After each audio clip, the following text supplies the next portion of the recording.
নমস্কার বন্ধুরা। কালকে রাত্রিবেলা কিন্তু এসএসসির তরফ থেকে নতুন বিজ্ঞপ্তি প্রকাশ করা হয়েছে টিচার নিয়োগ করার জন্য। তো চলুন দেখে নেওয়া যাক কি কি বলা হয়েছে সেই বিজ্ঞপ্তিতে।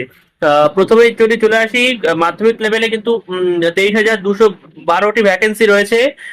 সাবজেক্ট ওয়াইজ এবং মিডিয়াম ওয়াইজ, জেন্ডার ওয়াইজ সব একসাথে করেই বললাম। আর উচ্চ মাধ্যমিক স্তরে 12,514টি ভ্যাকেন্সি রয়েছে, এখানেও সেম সব একসাথে করেই বলা হলো।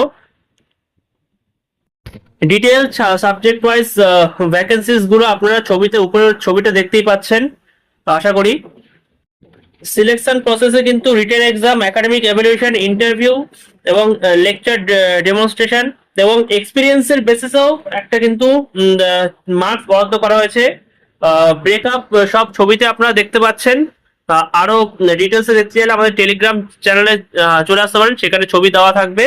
এটা এক্সাম কিন্তু ইংলিশ এবং বেঙ্গলি দুটোতেই দেওয়া যাবে। আর ল্যাঙ্গুয়েজ পেপারগুলো বাদ দিয়ে সেখানে অন্যান্য ল্যাঙ্গুয়েজও অ্যাড করা থাকবে। যদি ইম্পর্টেন্ট ডেটস এর ব্যাপারে চলে আসি, তো 16ই জুন থেকে কিন্তু অ্যাপ্লিকেশন নেওয়া শুরু হবে, যেটা চলবে 14ই জুলাই অবধি। আর 14ই জুলাই রাত 12টার আগে কিন্তু ফি পেমেন্ট করে দিতে হবে। এক্সামের টেন্টেটিভ ডেট যদি বলা যায় তাহলে সেটা কিন্তু ফার্স্ট উইক অফ সেপ্টেম্বর। ঠিক আছে, রেজাল্ট আসার টেন্টেটিভ ডেট হচ্ছে 4th week of October. Interview হবে নভেম্বরে। আর প্যানেল পাবলিকেশন কিন্তু 24 নভেম্বর 2025। ঠিক আছে, এগুলো সবই tentative dates, subject to change, এটা মাথায় রাখবেন। যদি এলিজিবিলিটি ক্রাইটেরিয়া চলে আসা যায় তাহলে কিন্তু ন্যাশনালিটি ইন্ডিয়ান সিটিজেন হতে হবে, এটা তো সবাই জানে। আর এজ লিমিট 21 থেকে 40-এর মধ্যে হতে হবে। রিল্যাক্সেশন রয়েছে স্পেশাল ক্যান্ডিডেট অর্থাৎ SC ST OBC physical handicap এইসব ক্যান্ডিডেটের জন্য রিল্যাক্সেশন রয়েছে। যদি এডুকেশনাল কোয়ালিফিকেশনে চলে আসা যায় তাহলে মাধ্যমিক লেভেলের বয়সের জন্য কিন্তু গ্রাজুয়েশন বা পোস্ট গ্রাজুয়েশনে 50% থাকতে হবে এবং বিএড বা 4 বছরের ইন্টিগ্রেটেড বিএ বা বিএসসি এর কোর্স থাকতে হবে। ঠিক আছে, আর উচ্চ মাধ্যমিক লেভেলের জন্য পোস্ট গ্রাজুয়েট, শুধু পোস্ট গ্রাজুয়েটে 50% থাকতে হবে, প্লাস বিএড বা বিএ বা বিএসসি এড কিছু একটা থাকতে হবে। ঠিক আছে, ঠিক আছে।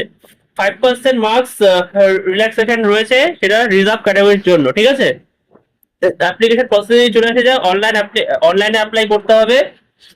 আর ফিস যদি বলা যায় তো জেনারেল বা ওবিসিদের জন্য 500 টাকা করে, এসসি এসটি আর ফিজিক্যাল হ্যান্ডিক্যাপদের জন্য 200 টাকা। ঠিক আছে, সিলেকশন এবং ভ্যালিডিটি যদি চলে আসা যায় তাহলে মেরিট লিস্ট কিন্তু প্রিপেয়ার করা হবে রিটেন এক্সাম, একাডেমিক স্কোর আর ইন্টারভিউ পারফরমেন্সের মাধ্যমে, প্লাস একটা ওই এক্সপিরিয়েন্স পয়েন্ট থাকবে, ওটাও অ্যাড হবে। আর প্যানেল কিন্তু 1 বছর, প্রথম কাউন্সিলিং হওয়ার 1 বছর থেকে 1 বছর পর্যন্ত ভ্যালিড থাকবে। ঠিক আছে, আচ্ছা, কিছু ছোট্ট নোটস যেগুলো বলা দরকার তার মধ্যে চলে আসে, সেটা হচ্ছে মেল ক্যান্ডিডেটরা কিন্তু গার্লস স্কুলে অ্যাপ্লাই করতে পারবেন না। আর কারেকশন উইন্ডো কিন্তু থাকবে না কোনো রকম, সুতরাং খুব সাবধানে ফর্ম ফিল আপ করবেন। ফর্ম ফিল আপ আসলে আমরা চেষ্টা করবো সেটা আমাদের চ্যানেলে দেখানোর। আর সার্টিফিকেট কিন্তু ওয়েস্ট বেঙ্গল, যে আপনার যে রিজার্ভ ক্যাটাগরি থেকে যদি অ্যাপ্লাই করেন তাহলে সেই রিজার্ভ ক্যাটাগরির সার্টিফিকেট কিন্তু ওয়েস্ট বেঙ্গল গভর্নমেন্ট থেকে প্রোভাইড করতে হবে, অর্থাৎ অল ইন্ডিয়া বেসিস সার্টিফিকেট চলবে না, ওয়েস্ট বেঙ্গলের সার্টিফিকেট, সেই সার্টিফিকেট কিন্তু লাগবে।